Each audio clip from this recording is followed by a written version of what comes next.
Shelly Joseph, you commented, wow, awesome video. Love the new name, and even more so love your love story. Cannot imagine yours was a love marriage, because I've seen Mary so stiff around Marvin in earlier videos because Marvin looked so strict. I look strict. But for over a couple of months, I've seen so much closeness between you guys. And Marvin actually smiling. Hon, you got a smile. What's up with that? Oh, I'm always smiling on the inside. And joking a lot with Mary, and that I'm loving this new couple. Are we a new couple? Also, you guys have also started talking freely about the Lord, and that's a great attraction for me to your channel. Stay blessed. Tons in Christ Jesus. Shelly, thank you for your comment.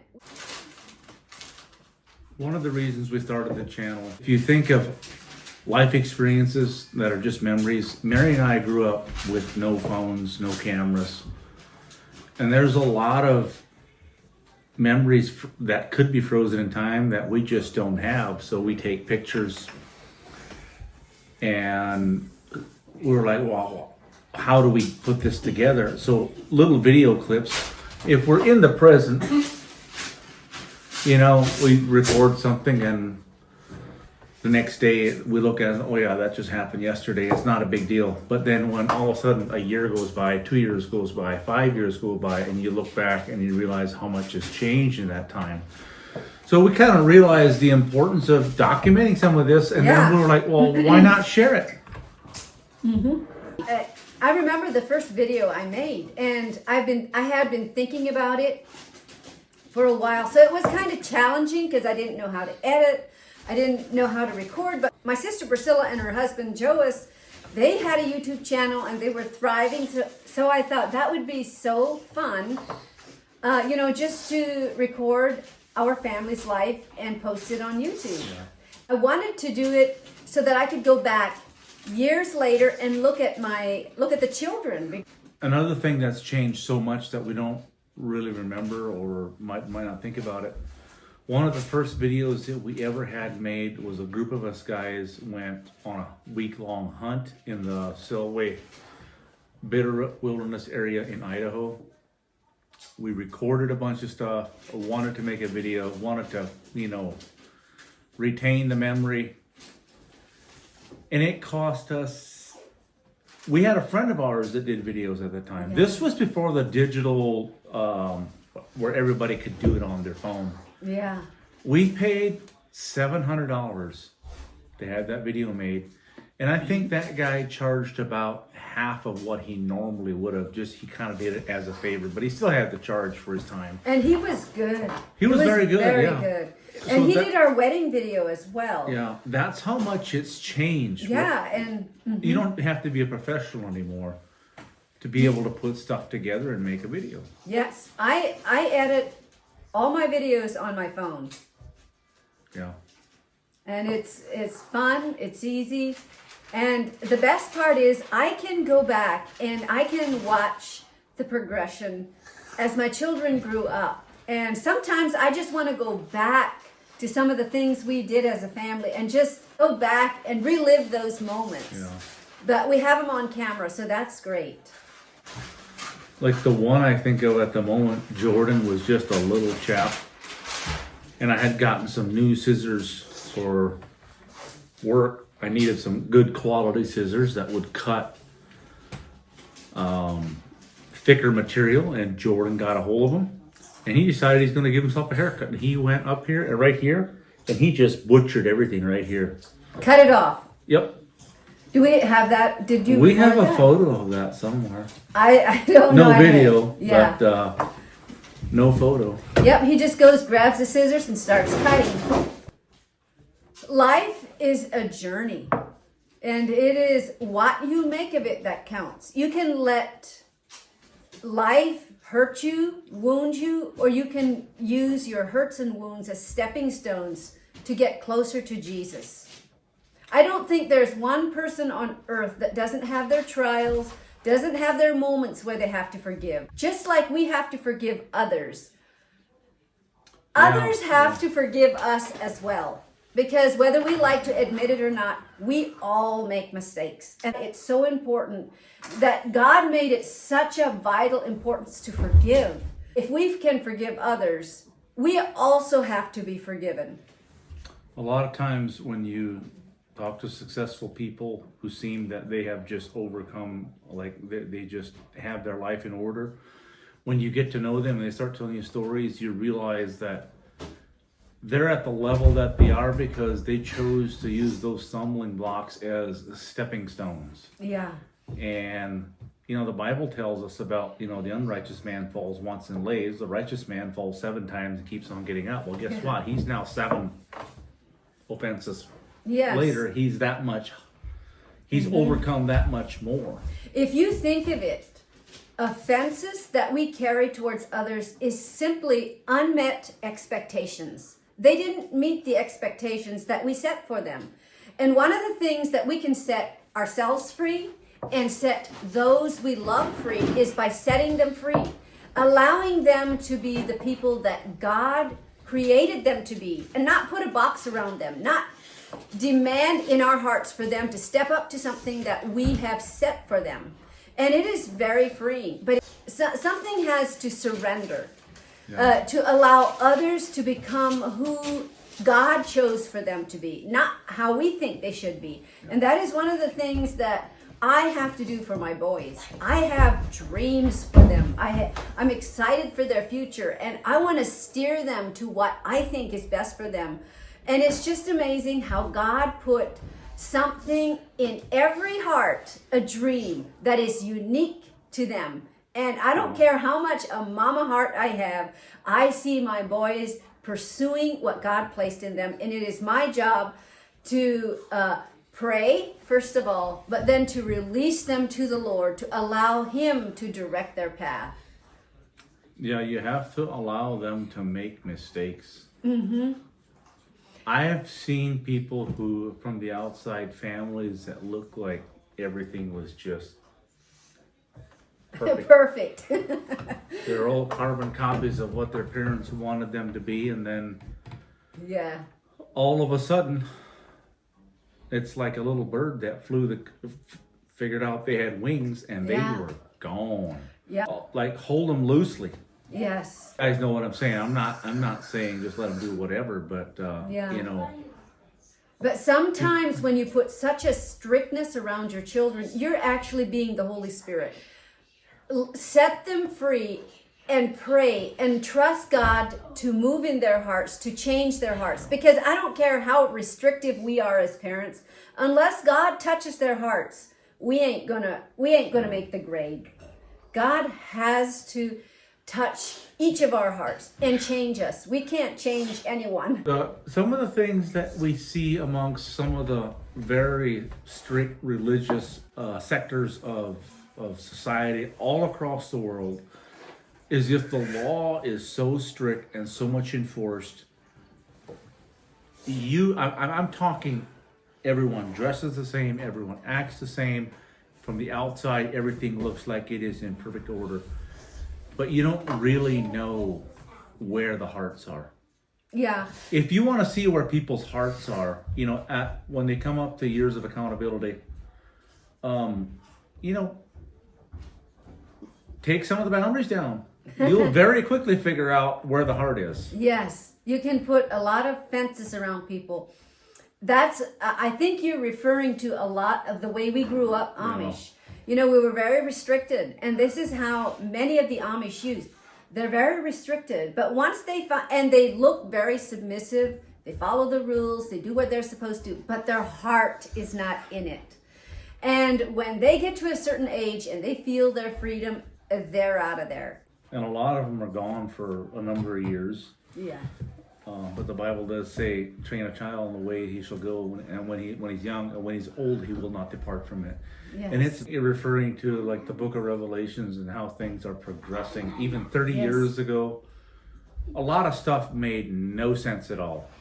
Yes. Like Revelation, and now with the age of technology and AI, it's like we can see a lot of things happening. Yeah, I used to read Revelation. I just couldn't really grasp or understand, what it was talking about. Now we know, don't we? After the internet is here, we can see a lot of the things in Revelations and how that will be fulfilled. Yeah. I love the new name, Montana Homestead, but I love your videos no matter what you name your channel. I enjoy hearing your stories of years past. Keep sharing the family's daily life. God bless you all. Good luck from Texas, Mr. Jack. Thank you, Mr. Jack. Appreciate that comment. If it's not broke, don't fix it. I'm sure if it was broke, it just needed a new bearing and a shot of grease. You mean our name? Yeah. If it's not broke, don't fix it. Yeah, I do like Montana Homestead. It just seems more fitting. Susie commented, love the new name, great video. Where's Jerome? I haven't seen him for a while. He's kind of camera shy. He doesn't like the camera in his face or for some odd reason. I try to get him on. If we get him in the right mood, then He's at youth group tonight. So I asked him if he would want to be on. And no, he wanted to go do his stuff. Here's a comment from Nothing Wasted 57. We're preparing for a move from a southern state to Montana in the next few years to be closer to aging parents. I'm trying to figure out how it will change my approach to gardening in a different zone. Found your channel by searching Montana. Oh, good for you. That's awesome. Yes, so Nothing Wasted. I have to tell you, I'm not sure where you're moving from. Oh, you're from a southern state. Montana is a bit harder to grow things. Depending on where you are. Yeah. There's places, there's such a diversity in the geographical landscape. There's places where if you find a piece of land with a south-facing slope on a low, like a river bottom, we have places here where people can just grow phenomenal fruits, veggies, gardens, depending on where you are. Yeah. It's amazing. We moved like 2 miles from where we lived before. Yeah. Almost 2 miles.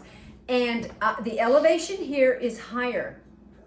So our garden doesn't do as well here as it did in our other place, just 2 miles down the road. Yeah. So elevation has a big part in how well your garden does. Love the new name. Love your chats and stories. I always try to comment and thumbs up. Greetings from Cape Breton. No, it's Cape Breton Island, Canada. God bless the Mullet family. Thank you, Darlene Smith. Thank you. We appreciate your comments.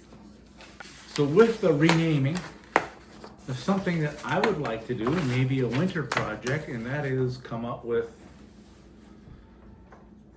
a logo and then engrave it into a large piece of wood and then hang it out like on the barn or the shop or maybe over the doorway. Yeah. Kind of looking for ideas on that. I'd like to get, a decently large slab of wood. Maybe I can laminate some together and come up with a logo and then take my time with a router and etch it out. That would be fun. That would be a great video. And from Irma, I unsubscribed to channels that sell. I followed you from the beginning and you're doing great. We don't really know. People have asked if we're selling stuff. Yeah. At this point we're not, but we're kind of moving in that direction. The boys are very talented. And my dream is that they could do something here at home. I used to be an Amazon seller. And it would be very good, a great opportunity for our family to have a business here at home and sell online. That would be so special to have the boys at home where they wouldn't have to go off. And the best part would be to have Marvin here at home. So we're just praying about it, thinking about it. The boys have talent. Eventually would like to, your thought was to move into the woodworking. Yeah. Marvin is very talented when it comes to making things. You used to make cutting boards, and he would glue pieces of boards together. Cutting board? Well, I use it almost every day. This cutting board is well used. If you watch my videos, you've probably seen it. Marvin made this what? I made it. When we were working at Would have Joel's been shop. in the winter of 2006. Yeah, he made this in 2006. Almost 20 years ago. Yeah. I made this. The backside is not quite as. Yeah. Maybe you can see the lines a little bit better, but yeah, it's very, very well used. It's maple and walnut. I made a bunch of these and sold them. Yes. So, One Christmas I made maybe a little bit smaller than this, but the same style. yeah. I made enough for the entire family, and we gave them as Yeah. Christmas gifts. So, But unfortunately, a bunch of people, I think, soaked them in water or put them in the dishwasher. They're wood. So you have can't to put them in the dishwasher. You can. You They just can, come apart. they just fall apart. Who would like to see the process of me making a new one like this? Oh yeah, maybe that'll be one of our next videos. Yeah. I would have to go find some wood. Mm-hmm. I don't have any maple. I don't have any maple or walnut to make something like this. Yeah. And it wouldn't probably look quite this nice because you have to have a table saw. I don't quite have the equipment in the shop. See? And Marvin makes the most beautiful heart flower planters. And Made a lot of those. yes. And when I sold on Amazon, he would make these beautiful little. How were they? You would varnish them. Are you talking the things by the doorway? Yeah, they were little key plaques where you could hang your keys on. A shelf, yeah. they call them a landing spot where you could lay your phone or letters on top and hang your car keys up on the bottom.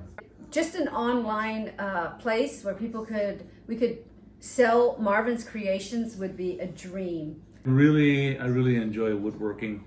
I grew up on a farm, but my dad always had a woodworking shop. He didn't build cabinets, but what he did was he had a shop that he did the repairs for the farm equipment. But he was a buggy builder. He built buggies all through my growing up years. So we had the basic woodworking tools. My dad was not.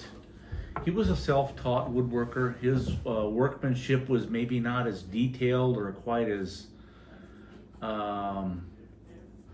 Like the finish work wasn't quite as, just perfect, but everything was very well built and strong. Like his stuff didn't break. It was very, very super well built. I wish we had a picture of the little rocking horse that you made. We still have it somewhere. That's a rocking horse that I got plans on eBay.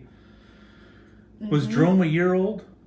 He was very little. I think it was his second Christmas. Do we have a picture of that He rocking was horse? walking. We have the rocking horse. No, you sold it. The one I'm thinking of. I mean the pink one. Yeah, the white one. the pink and white one.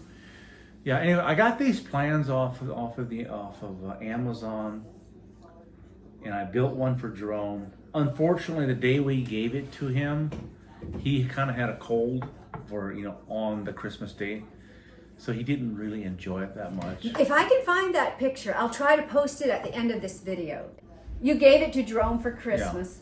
Yeah. And I remember Jerome that morning wasn't feeling very well, but he was playing with his rocking horse. I made a few for the sale we have here. One I made just kind of a normal colored horse, and the other one I painted it white and gave it pink eyes, pink tail, and pink mane. And it was interesting to see because there was a family that walked by and there was a little girl that saw that.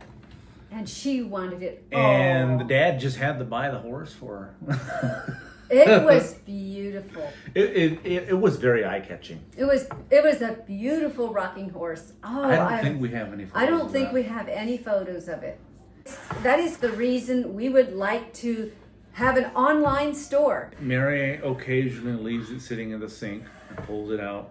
Here about 6 months ago, it broke. Yeah, so and you know what happened? She threw it in the trash. I did? I pulled it out of the trash, took it out in the shop, and glued it back together. And I have it here. I still have it. You know, if things are not useful, it gets thrown away. So imagine the pressure that puts on me. I have to be very useful around the house. This guy has hoarding tendencies. He would save things just in case some future day he might need it. And do you know how much trash we've had laying around just in case we might need it someday? Now listen here. Just today, I had an air hose that broke on the whip end right by the spray foam gun. Okay. I had to cut it. And instead of having to go to town to get a fitting, I dug around in the junk drawer in the foam trailer and I found the part, went and fixed it, and didn't have to stop operations and go into town. Yeah, that's great. Doesn't always pay to throw everything away. Yes, I know. I am the throwaway type. He is the hoarding type. But think of this. We have now little boys that are the hoarding type.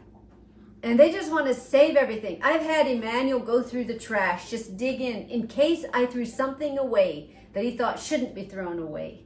I'll tell you a funny little story of a weird little pipe that we had when we lived in Idaho. The boys got it, found it on the property. It was a weird little pipe, and Jerome would play with that thing. And it would be in the yard. When I would mow the grass, there was that pipe. So I'd mow up to it and then throw it over onto the part I had already mowed. This went on for probably a year. And I remember one time I threw it in the weeds. Didn't see it for a long time. And all of a sudden, here's this pipe again. And I'm like, I'm going to get rid of this pipe. I stopped the lawnmower and I threw that pipe as hard as I could in the thickest pile of brush in the trees. It went way into the trees. That's the last time I'll see that pipe. A few months later, this pipe was again laying in the yard. Jerome. It was just a little pipe with a weird shape on it. I don't know why, but he loved the pipe. And another story about Jerome, when he was just a little shaver, probably a year and a half old, one morning, he was digging through one of your drawers with all the, like the can lids. Oh, the lids and lids and all, just everything that's in the kitchen drawer, like the big drawer. And a lot of times he would go through there and he'd just pick stuff out, look at it, throw it down. Pick stuff out, look at it, throw it down. If I wanted to entertain him, I would just grab all the stuff. And it took him quite a while to do that. I would take all the stuff and throw it right back into the drawer. So he had a full drawer again. This one particular morning, he got the spatula in his hand that Mary was wanting to use to make breakfast. Nope, he had that thing. He had a spatula in one hand and his little bottle of milk in the other. And Mary was like, well, in a half a minute or 2 or 5, he'll lay it down. Nope, he had that thing in his hand, or right every time Mary would reach for it, he'd grab it. He went to bed that night. He still had that spatula in his hand when he was in the crib, when he went to sleep. He had that spatula all day. He just loves anything mechanical, he loved hammers. And here we have a little guy. So Hey, guys, that's probably going to be it for tonight.